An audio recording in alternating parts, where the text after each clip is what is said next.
Big Steve back at it again, and today I'm going to talk about Diablo 4, and I'm addicted. As of right now, since I played the open and the closed beta, I've been missing Diablo 4. I gotta say, overall, the game was good. The gameplay was good. Building your legendaries and switching them in and out, it was a little bit of fun. Now, my opinion on the game is I had a problem with the itemization. I don't like having like sets kind of put on your legendary and having multipliers. What I'm afraid of as you get to higher level, say on a legendary does 40% damage. When you hit level 70, is that legendary going to do 100 and something percent damage? I don't know. It's something we're going to have to wait and see. That's pretty well my only negative about this game. Everything else I enjoyed to a T.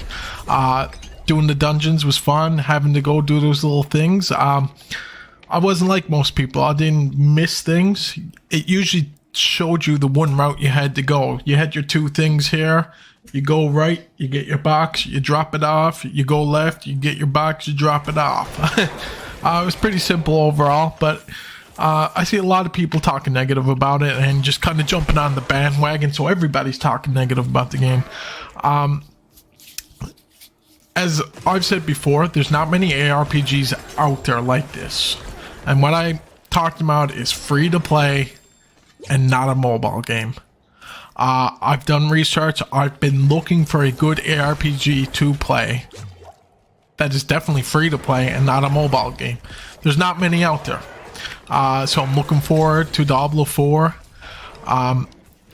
I know the game has a lot of problems with like clunkiness and the disconnects in the beta, so hopefully on release they have a lot of this stuff ironed out. And some of the other bugs I'm talking about is just like straight up clunkiness. For instance, in the main town, there was one exit I could never leave. Didn't matter what character it was on the east side of town, and every time I got so far, it was an invisible wall.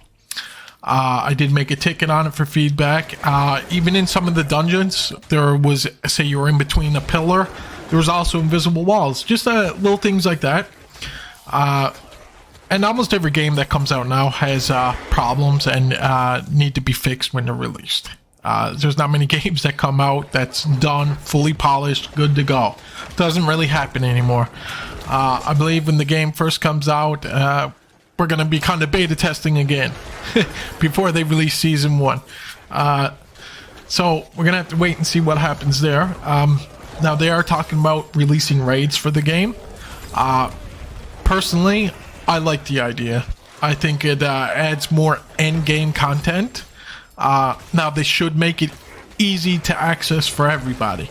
Maybe they make it just 4-man raids, whatever. But they have to figure out a way, even for like mostly solo players, that people can access it with ease and do it and enjoy the game. But that's another thing we'll have to wait and see.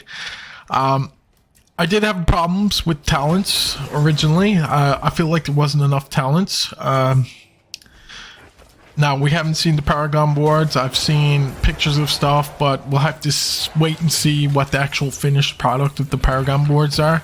They could add a bit of complexity to the builds, but what I don't want to see is everyone playing just that one build. For me, who was seeing all the Necromancer builds, all of them playing the Corpse Explosion where you're misting around and corpse exploding. It's like, that's the only thing I've seen videos on. Or another example would be the Sorceress with the Fireball enchantment. It was like there was no other way to go. I want to see more diversity. I want to see, like, you can make any build you want, is what I want to see. And it's just as viable as others. Maybe there's some builds a little better than others, but I want it to be pretty close. So that's my expectations. It's probably not going to happen. But that's pretty well it for building talent diversity. I'm also going to note they released a list of a lot of uniques. I'm very happy about this. They're bringing back a lot of the old Diablo 2 uniques, such as the Harlequin Crest Shaco, Doombringer, Wind Force, grandfather, and a lot of these items have almost the same stats as they did in Diablo 2, or very similar. So I'm very happy to see they're bringing some Diablo 2 stuff in. I think that's the route they should go. I don't like any of the Diablo 3 features they really bring into this game. That's one thing I didn't like. For anybody knows, I do not crown Diablo 3 a Diablo game. And that's just my opinion. You can love it or hate it, doesn't matter.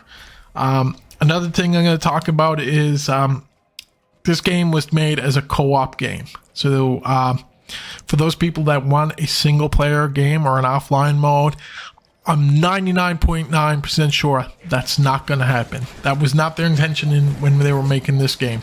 This game was for people to play together, get on, easily start playing the game, and just having fun. Overall, I'm generally going to say I really enjoyed playing the game. Between exploring the world, doing strongholds, different side quests that actually unlocked other dungeons for you. It was some pretty cool stuff. The world boss, I've done that probably 5 or 6 times. I've really enjoyed that. It was something different, something unique for a Diablo game. So they're kind of taking the genre on a good route. I think the direction they're heading is good. That's pretty well it. All I'm going to say, I really enjoyed the game. The story is good. The combat is good. The gameplay is good. Just a few things they got to pan out, and hopefully some changes they make. We'll have to wait and see for release date. But until then, thanks for watching, and I'll see y'all in the next one. Peace.